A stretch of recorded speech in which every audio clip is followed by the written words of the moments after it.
Welcome back to Walk with TFB. Tim Bryson here, and as y'all know, I'm a Black millennial who's eager to have unfiltered conversation with authentic people centered on international education, global sport, and Black culture. Today's guest, we got someone who I've known, at least digitally, speaking to this person's research in a few minutes, or probably 20 minutes, but digitally since 2020 when we started our doc programs together. Now, this individual and really this leader and scholar is at our rival school, which we'll, of course, talk shit about later, but doing phenomenal work, right? Phenomenal work in many different areas that, quite honestly, I think more current athletes, former athletes, and really just Black people need to think more critically about from a scholarship perspective, given that there is a lot of learning, knowledge, community that is being built and shared in these spaces. But I'm not going to take your research, nor do I want it, because I want to learn everything about it over this next 40 minutes, Jasmine. But without further ado, y'all help me welcome future Dr. Jasmine Banks. What's popping, homie? Hello, so happy to be here. Thanks for having me. Excited to just talk shit, honestly. Can I curse? I'm sorry. You can say, I'm not cutting that out either. You can say whatever the hell you want. Listen, this is a Black digital space. Okay. You feel me? Yeah. Period. Good to see. Good to see you. Like I said, 3 segments, yo. And again, there's so much learning. And again, people that know that you have a lot to share. Because of course, you had still use a YouTube channel. I still have a YouTube. Is what I'm saying. Videos coming soon. So you're not shy. You did definitely come on soon. You definitely not shy. So segment 1, yo, talk to us. What's your story? Oh, woo, what a loaded question. Well, I'm Jasmine. I'm 26. I don't know if y'all need to know that, but I am a 4th-year candidate at University of Michigan in psychology. I'm also a part of the Digital Studies Institute and Digital Studies program here. And should I tell you more about me? Like me? Like, This is you. This is your podcast. okay, I get to facilitate. Yeah, come on now. okay, well, I guess more about me personally. I'm Taiwanese Nigerian. I was born and raised in Taipei.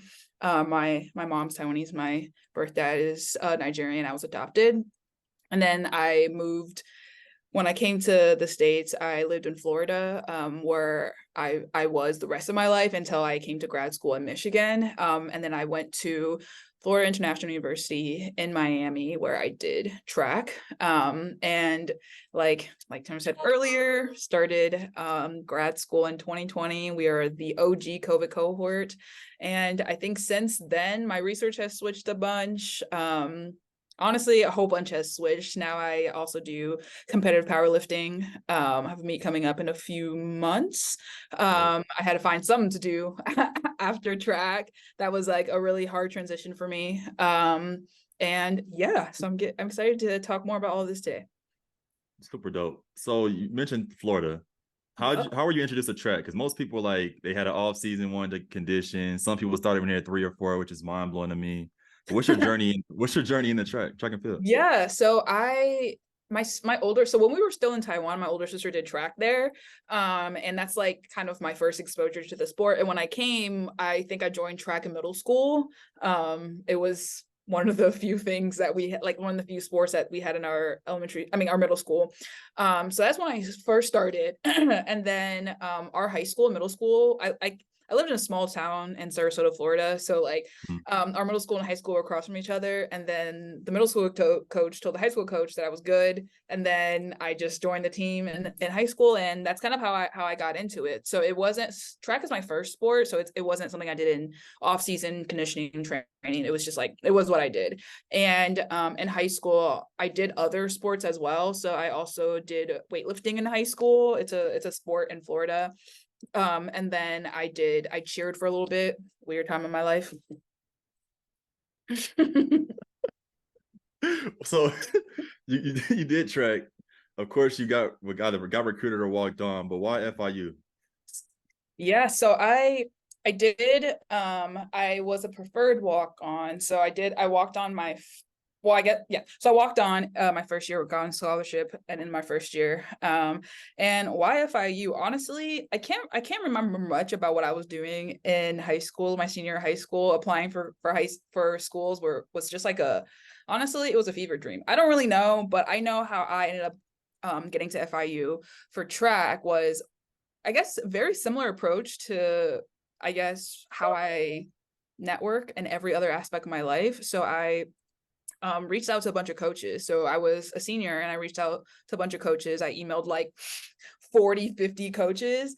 And then Wow. I ended up talking with my coach at FIU, and he was going to Florida Relays. You know, Florida Relays is a big meet. It's a high school, college pro meet. So he was there with the team. I was there with my high school. I met him there, and because it was Florida Relays is usually in like February, March, April. I don't know, sometime towards the end of the year. So by then, like he had already filled up all of the spots for the team, but he still wanted me to be on the team. So I was a preferred walk on. So like I don't know if I need to explain what preferred walk on is, but basically prior, like I was already a part of the team before classes started. So I started with the team so the whole recruiting process minus the scholarship.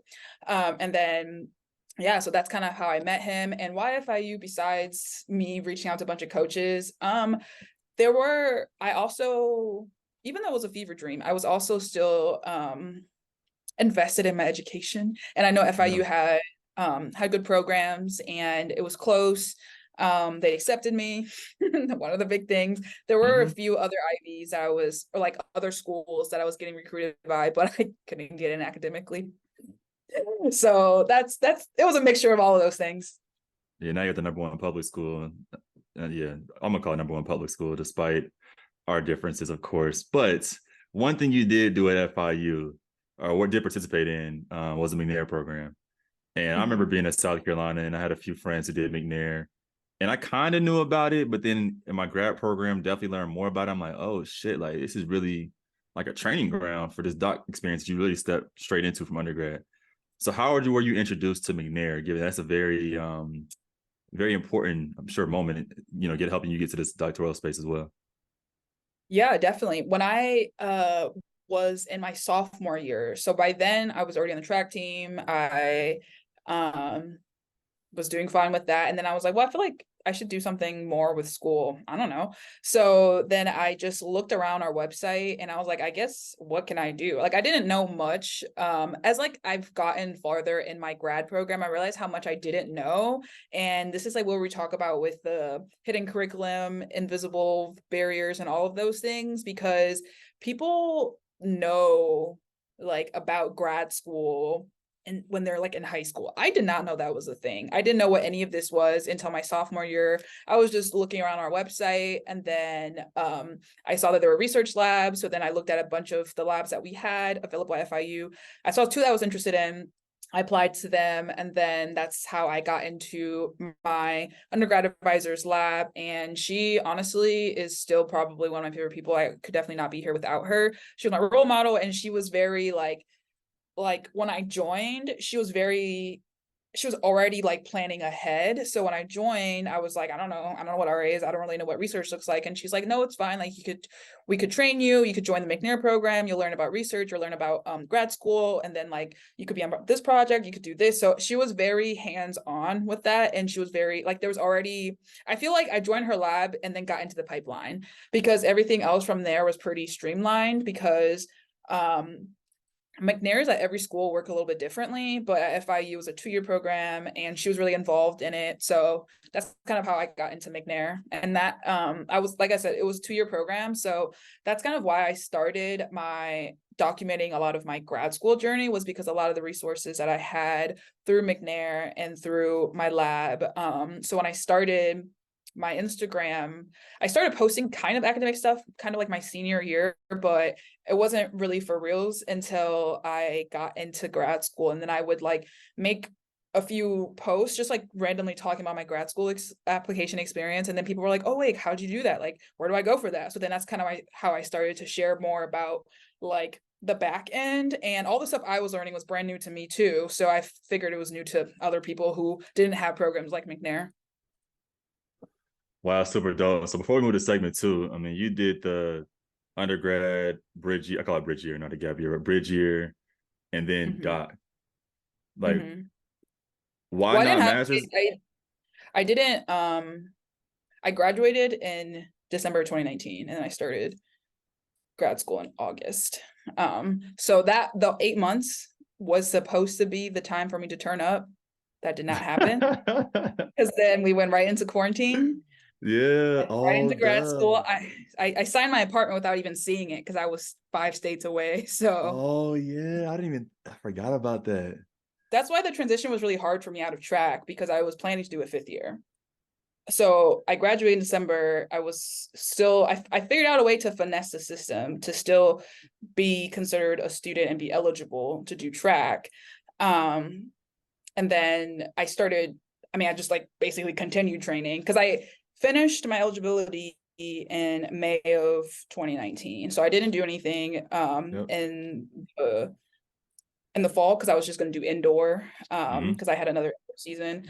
But yeah, so that's why the transition was really hard because it just randomly ended on like a Tuesday and it was like, oh, yep. Anyways, Oh, this is interesting. This is very good. So, why? I might even say skip, but why a PhD and not a master's? Like, what went in that decision between going into a master's program versus going straight to a doc? um, I feel like so in the McNair, they basically tell you and like prepare you to apply for a PhD program. Um, Wow.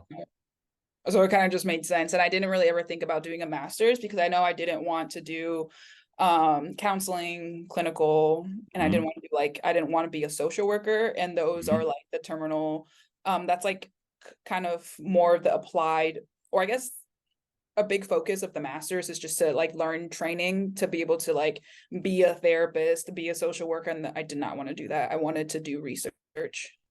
Wow. Super dope. Segment two, getting into more of your research. So, when you applied to the program, what did you think? What did you think you're going to research when you applied? Right in a personal statement. And how is let's start there. Yeah. So when I was at FIU, a lot of my work was around different social issues. So I worked with women who were experiencing homelessness. Hmm. I worked with several shelters in Miami. I had this really big project with Pepsi. So I met one of like the I don't know somebody important in Pepsi when I presented my McNair project at the time, which was looking at Girl Power, which is an after school program in Miami. And what I did in that project was kind of like a program evaluation, talking with the girls that were there and seeing how they felt about the program and what they wanted in their programming and what was missing. And it ended up being really, really informative. And a big thing were things that like the adults didn't even think about. For example, like how the program works is like they have a bus, like their bus drops them off at the facilities, and then they have a driver that takes them home at like I don't know, 6, 7 or something. But that driver was a male, and that was a big problem for these like 12, 13-year-old girls. But the staff didn't know that. Anyway, so that was like that project. I presented that. Somebody at Pepsi was like, wait, like we're interested in, we work with Girl Power, we're interested in similar type of project around the issue of food insecurity and nutrition because they were working with, so I worked with PepsiCo foundations. I mean, obviously I figured people would know that, but a big thing that they do is programming and like creating programs, sustaining programs around food and food nutrition, whatever. So then they gave me a big grant, which I don't know why they would give a 20-year-old that much money to do something when I had no training and no experience, but he had a lot of faith. So with that project, I ended up developing a nutrition curriculum. And the week it was supposed to happen, the country shut down. So that I don't even want to talk about that shit because it was to the point where we had journalists, photographers, we had news press, we had materials bought, we had them already shipped to the facilities. And then I vividly remember this was like around, I don't know, like February, March, whatever. And then I get a call from him, like the person I was working with, and they were like, oh, like, I think that we're gonna push this back a little bit. We don't really know what's happening with this like coronavirus thing. And we're like, yeah, cool. We even had like a rescheduled date for the launch. Never happened. But anyways, so that was a lot of my research. That was like all of my research prior to coming to coming to Michigan. And that was similar things that I wanted to do here. And when I applied, I knew that my advisors didn't have similar research interests, but they were willing to support me. And another area that I was interested in doing research, which I kind of did, was around sports and student athletes. So my co-advisors, I came knowing I would have two, and one of them was interested in that. And then blase. Long story short, people in psych here don't do that type of research. So a lot of people don't do purchase reaction research, not a lot of qual research. And during COVID, it was really hard to like be in a new city and get to know community organizations, given, you know, it was just a very short time, things were online. So then I was like, well, I guess I need to graduate. So I just kind of, we had an ongoing project in one of my labs, and the things I was interested in, he was like, well, whatever you're interested in with this like already prepared survey before we launch it, think about that. And the things I was interested in was about social media, and digital use. And thus my new research area was born. I'm sorry, this was so long. I told you this is your podcast. As long as it don't cross an hour, I mean, you can go hour 15 if you wanted to, but this is your podcast. I just get to again listen and facilitate. Yeah, I could talk. I could talk now. I'm glad. Listen, you're a YouTuber. Where was YouTuber? Where's that at? Let's talk about that for a second. Where's the YouTube page at? Where's the YouTube channel at? Well, it's up. So the reason I stopped making videos was because it was really discouraging, because YouTube videos are not the same as like Instagram or TikToks. Like they take a long time to make, and it's like really different making sit down talking videos or like vlogs. So I did get a camera recently, and I have filmed some stuff, but the issue was I didn't have enough storage on my computer so I can edit the footage. But there is another video coming as soon as I remember to my SD card to the campus computer so I can upload it. Get the inside scoop. So it's up there. I didn't make videos for a while. Yeah, no, I get. I took a break from this podcast. Yeah, I started focusing more on Instagram and TikTok, and also like it's making money there. So I was like, well, YouTube. But I'm really close to 1,000 subscribers. So wow, yeah, I'm definitely subscribed. So you talk about pivoting your research to this digital arena. And as I read your bio on Twitter verbatim, it says Black digital cultures, online dating, and sports. And so before we go any further, for those who may not be familiar, in your own words, what is a Black digital culture? You know, that is a good question. And that is, I guess, the question that I try to answer in the first half of my dissertation. So yeah, but I don't know. I guess that is like the question that I'm trying to answer, and something that I'm trying to focus on. And in the first study, the main question driving that study was, what are the characteristics of Black digital culture? How do you know when something's Black digital culture, and how do you know when you like, how can you recognize something as being Black in the digital? So that was the question of that study. And so for that, I did 5 focus groups with 20 Black social media users, and it was really interesting. And some of the characteristics I can share with you briefly is the idea of if you know, you know. So that's like one of the main themes, and the I guess a big driving point of this dissertation, and trying to understand the more felt experience and the more intuitive aspects of Black culture, and like just what Blackness in general and what that looks like in the digital.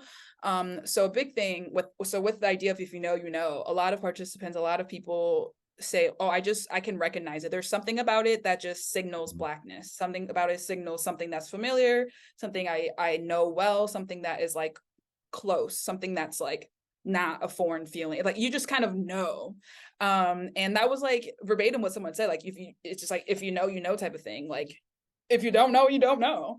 And what does that mean? So I guess what I'm trying to argue is that in itself is impactful, and that in itself is a thing of the felt experience, the just being able to recognize something as Black, and other things that we found of what is Black digital culture. It's a big part of it is relationality, and the way that people in Black communities are engaged with each other, even if they don't know each other. So we can think about like Black Twitter, and how it's not like a legit space, but it's recognized as a space, and we talk about Black Twitter as we or them. So yeah.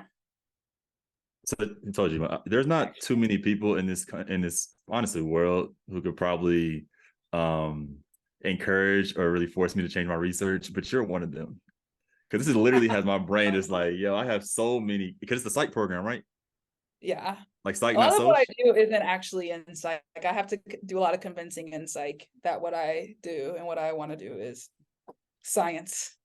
I feel that in my student affairs programs, talking about international athletes, which a whole other conversation. But as you've been getting deeper into this work, how has learning more or really just exploring more about Black digital cultures changed or influenced your use on social or in digital Mm. environments? Yeah, it has a lot, I would say, particularly my research on online dating. That's the other research area of mine. So, looking at Black women's experience with online dating. So, from the first study, we're writing a few papers. One of them is on the experiences of fetishization, and what that looks like at the intersection of the internet. The other paper is looking at languages of Black love. And that one, I think there hasn't been a lot of experiences that have made me think about who that like have impacted me, that it's like it's been getting to me. And I feel like I've always I've always done very heavy research of like people who were experiencing homelessness, assault, food insecurity, all those things. But for some reason the research on Black love has probably been more profound on me than any of my other research has, because I guess I've never put my own experiences in context in this way in my personal, like, intimate life. So to see my experiences represented in a way that's like the research topic, and then on top of that, a lot, like almost all of the literature on Black women and dating is on statistics of low marriage rates of Black women and Black people, high cohabitation rates, below marriage rates, but high cohabitation rates that lead into single parenthood. Like, why is that even, like, who did that? What are you doing? And I think what I'm noticing with this research is that even though it might be research that's done to say this is what's happening, if we don't contextualize it, then it becomes this narrative. And now there is this narrative of Black women being undesirable, hard to marry, hard to date, hard to find a partner, hard to be with. And like, I forgot what your question was, but No, so I'm over here taking notes. You see me write, I'm learning.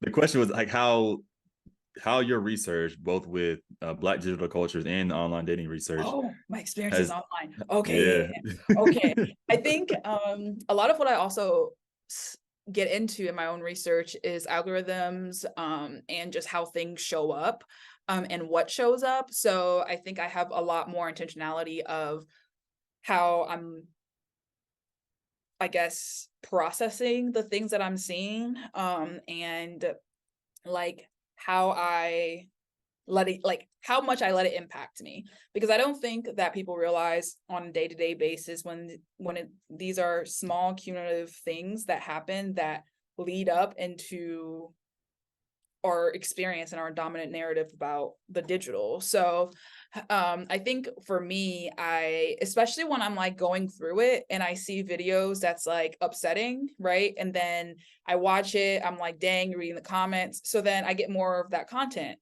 and then it becomes all of that. And then I have to take a second and be like, whoa, I'm already upset. I'm bringing my upset self to this space. And as I'm engaging with this upset mindset, it's giving me more content, which is going to be a feedback loop, which is how algorithms work. So that's why it's so funny when people, especially the tarot card readers on TikTok, say, if this is on your page, it's for you. That's like, I guess in a way it is, because you are engaging on purpose and getting more of that content. But it's not because it's by chance for you. It's very intentional. Yeah. So Yeah. I guess So I just think a lot about that. you want to go faculty? Yeah, I could. I think one of these tech companies or social media companies might try to snatch you up, bro. Yeah, I think that was, so I guess between UX and Yeah. tenure track, I guess. I would Yeah. ideally like to do both. I don't think I'd want to do one over the other, but I think I would like to do both. Well, that's a prayer, so I'll say amen. But one thing you were saying about community, right? In this loop, as far as it's always the comments. It's always the comments. The comments is what gets the comments is what keeps people engaged. And I don't know when or why or how that started, but it is. But where have you found community digitally? Like either which platforms, or which ones have you created? Like where have you found community? For me, definitely on Instagram. So I would say it's a space that I created and a space that I created, but also when I kind of joined into of like the academic Instagram sphere. So like I said, when I started my Instagram, I was just like posting like random like snippets. But I really started this page as a bullet journal page, but a lot of what I would do or talk about was school. So like a bullet journal was like a planner that you draw out and that you create yourself. So as I was doing that, a lot of the things that were included was school stuff. And then because I was posting more about school stuff, I ended up getting a lot more accounts and a lot of things that show up in my feed related to academics. So then I was like, oh, like there's people really doing this. And then I started posting more. So then I like would like, I guess I can kind of I'm kind of able to pinpoint, like, I would say my cohort on the academic Instagram sphere, because it was the time I started grad school was the time where I like started following a bunch of other people who were starting grad school. So during COVID, it was like a big thing, I guess. I guess it was a growing thing of people sharing their academic experiences and making these type of content.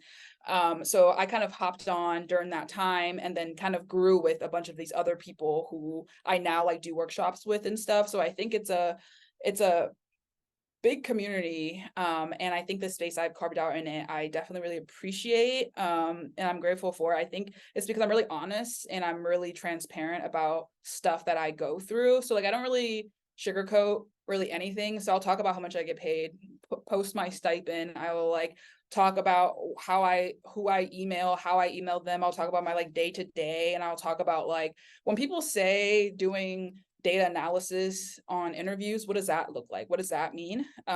So I do a lot more of those I guess like background behind the scenes things that give people a good idea of what grad school is like. So that space, and I think an academic Twitter as well. I remember I made that. I was at I was at an NSF summer program in 2019 before I applied. And they were like, oh, like there's a bunch of academics on Twitter. It's like almost like academic Twitter. So I initially made a separate Twitter. And during that time, people were like really getting onto Twitter. Again, COVID, quarantine. And same thing that I did with reaching out to coaches to apply, like to talk to them about getting a scholarship. I did that on my Twitter, where I would say like, oh, can somebody read my applications and read my essays? And then like full-blown professors would just like read my shit and give me feedback. So like I had professors from Duke, professors from like USC, just like reading my shit, giving me feedback.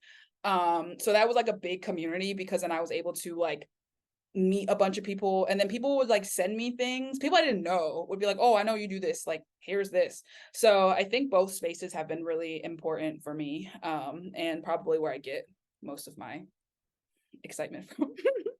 No, legit. I mean, I followed you on Twitter. I didn't even follow you on Instagram yet. So I'm about to go through and follow, see what kind. I'm looking at stuff now. I'm like, this is dope, and it's definitely needed.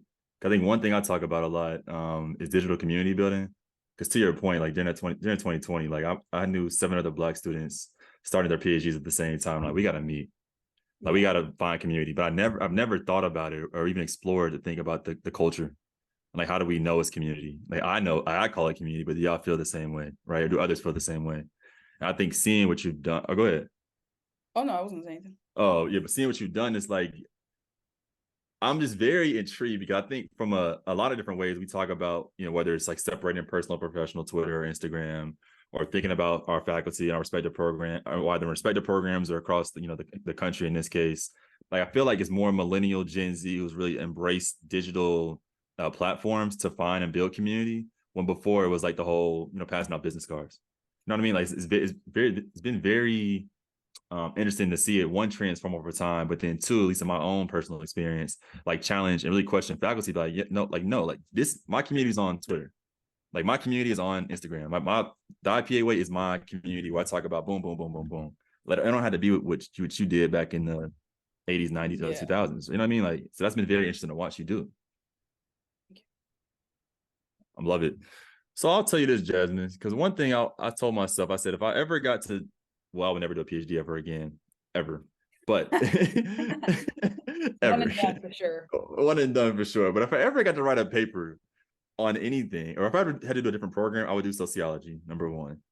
And I would like my question or research would focus on dating apps in particular, but like why people swipe, left or right, the experiences of first dates from dating apps. Like I'm just very intrigued in that space. Mm-hmm. So as you think about your own research in the online dating space, like what are some questions that you either one, have not researched yet that you want to explore, and or two, questions that you may be exploring now that like have you like, yo, like this is some wild shit. Like this is really some shit right now. Oh yeah, almost all of it. Every aspect is some crazy shit. So to your point about like why people swipe. So in my study, I did a walkthrough method, which I had participants open up a dating app and then narrate to me what they were seeing and have them like slow down and like think why they would swipe. And it was interesting because almost all the participants said that they have never like slowed down or like taken more than maybe like 10 minutes max on someone's profile, but it's usually like a boom, boom, boom, boom, boom. But it's interesting because all our participants talked about doing that and they did that, but then at the same time, they were really aware of the quick judgments and rule of thumbs that people would make about them. So that was seen as like a downfall of the app, even though that's what they also did, but that also played a big role in how they presented themselves. So again, working with Black women, and then we asked them, well, how do you set up your profiles? And a lot of them gave really elaborate answers about how they would account for hairstyles, making sure they have pictures with multiple hairstyles, whether and like showing different sides of them and being intentional about like whether they include or don't include social justice causes in their bios, and like what filters they were gonna like what like aspects they were going to include in their profile. And then one of the things we asked, so I thought that was interesting, of just like most people saying they have never actually stopped to think about each person as a person to like connect and match with beyond just like, a quick thing. And one of the questions I asked is how can you recognize someone as a safe person to match with online? Being a Black woman, being, in the US. And there were a lot of rule of thumbs and cues that women use. And my favorite by far, which I know, it has to be a title somewhere, is almost all of the 20 women we interviewed said if it's a person holding up a fish, automatic no. A fish, a gun, or an animal. And then if the person has even if it's a Black person, but if the person has a group photo and they're the only person of color, or either they're the only person of color or there are no people of color or just one kind of person of color, they're not going to match with them. And they use like context clues in their pictures and in their filters. So I think that was really interesting. And just the blatant racism of men just saying no Black women, or really coded language of high value women. One of our participants literally said, like, when men say they want to high value women, most of the time they're not thinking about Black women.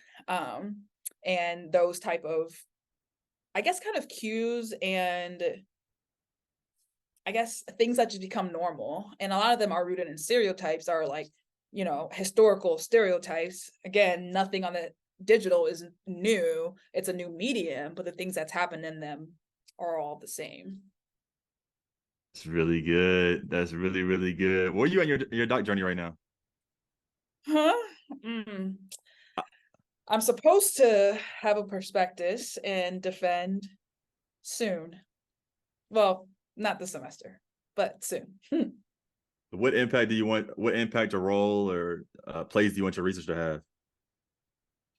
That's a good question.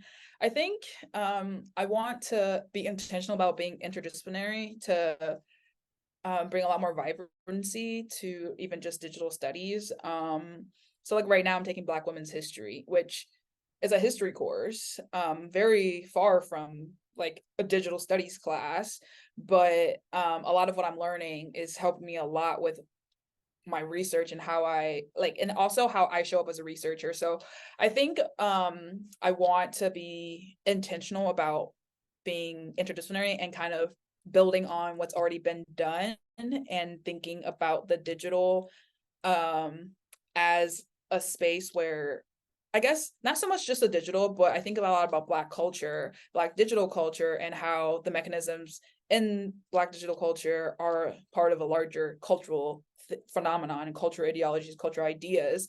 And I think I want to expand on that and start thinking about a framework for Black digital world building, which is what I'm going to attempt to do in my dissertation. Now I say out loud, it sounds crazy. I gotta do Just to it at some clarify, point. you said Black digital world building. Mhm. What Yeah. does that mean? So what I'm thinking, how I've conceptualized it is if we think about the internet as our own ecosystems, right? So if we all have our own ecosystems, we probably don't use the same apps, but there are apps that you use that's in your ecosystem. And how people, I'm thinking about Black people in particular, how they use different apps independently and also in tandem, and how they start to create either a extension of their offline worlds or to create a different world that doesn't exist yet, or to join a world where things are like where they're around more of the same people, or like just whatever they want it to be. So thinking about how Black people create their digital worlds and digital environments, because even now, because social media is still really new, a lot of people think about these Instagram as its own thing, Twitter as its own thing, TikTok as its own thing, but it's like that's not the case. And everything is kind of like becomes a part of, for me, my own ecosystem of like how I show up on LinkedIn could be very different than how I show up on Facebook, but those are two different aspects of me and my own world, you know? And then how that's situated in like the larger context of the world. If you ever need someone to talk to or just listen about your research, bro, just call me.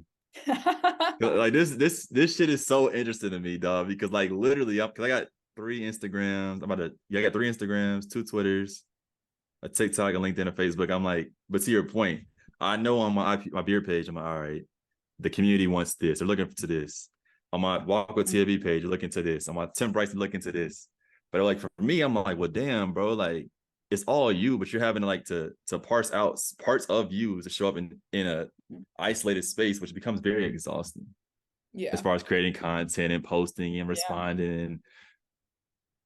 But then You got me. I mean, I assume that you also have your digital harbors where you are not doing any of those things, but you're just existing, or you're just Not, lurking, or you're not, just not watching. yet. Not yet. And I think that's what my beer page, I just told my friend this. I said, my beer page needs to be fun.